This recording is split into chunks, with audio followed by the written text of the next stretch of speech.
Hello and welcome to another one of our weather videos. But today we're looking at an out of hand heat wave with snow and storms to prove climate change.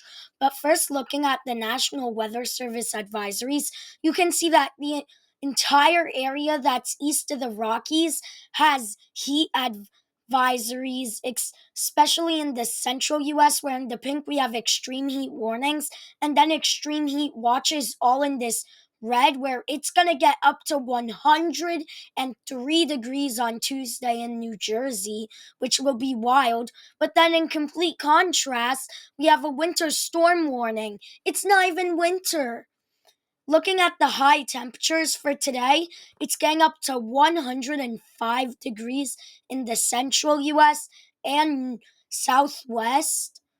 But then going even further, it gets up to 104 in Virginia and just along the east coast on Tuesday. But then it finally cools down.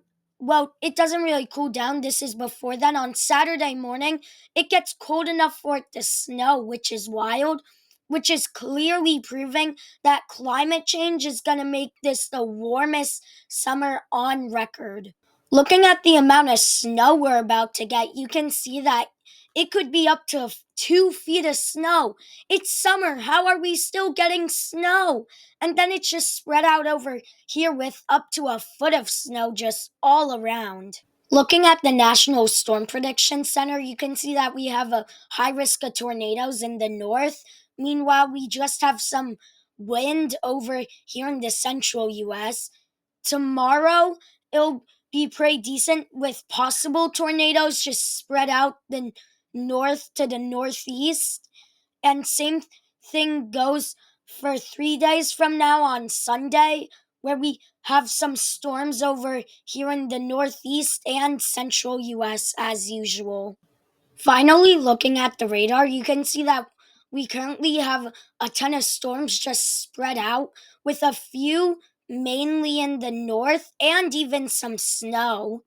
Having it play out, the storms get pretty bad overnight, and the snowstorm getting pretty bad overnight as it just keeps on moving east and circulating around the central US, especially going later on into the weekend. We even have a just sudden burst of rain on Thursday.